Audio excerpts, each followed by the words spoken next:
লন্ডনের আকাশে তখনও শীতের আমেজ, আর মাঠে ধীরে ধীরে জমে উঠেছে উত্তেজনা। প্রিমিয়ার লিগের এই ম্যাচে মুখোমুখি ফুলহাম এবং নটিংহাম ফরেস্ট। দুই দলই জানতো আজকের ম্যাচে একটি গোলই বদলে দিতে পারে পুরো গল্প। ম্যাচের শুরুতেই দুই দলই খেলেছে বেশ সতর্কভাবে।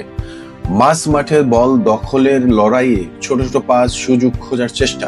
ফুলহাম নিজের মাঠে খেললেও ফরেস্ট রক্ষণে ছিল বেশ সংগঠিত। প্রথমার্ধে কয়েকবার আক্রমণে ওঠে ফুলহাম, কিন্তু ফরেস্ট এর ডিফেন্স ভাঙা সহজ ছিল না। সময় যত এগোচ্ছিল ফুলহাম তত বেশি আক্রমণ হয়ে উঠছিল। ইয়ং দিয়ে বারবার চাপ তৈরি করছিল তারা। ফরেস্ট মাঝে মধ্যে কাউন্টারে অ্যাটাকে উঠলেও শেষ পাসে গিয়ে বারবার থেমে যাচ্ছিল।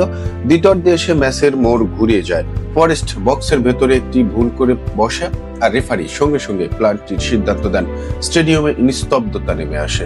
চাপের মুহূর্তে ফুলহাম এর খেলোয়াড় ঠান্ডা মাথায় প্লান্টি থেকে বল জালে জড়িয়ে দেন। ফুলহাম এগিয়ে যায় 1-0 গোলে। গোল খাওয়ার পরে ফরেস্ট মরিয়া হয়ে ওঠে। শেষ 15 মিনিটে তারা একের পর এক আক্রমণ চালায়। লং বল, হেটার, বক্সের ভিড় সব চেষ্টা করেও তারা সমতায় ফেরাতে পারেনি। শেষ বাঁশি বাজতে উচ্ছ্বাসে ভাসে ফুলহাম দর্শকরা। একটি গোল, একটি বিশাল জয়। এই ম্যাচ প্রমাণ করে দিল ফুটবলে কখনো কখনো এক মুহূর্তের পুরো গল্প লিখে দেয়।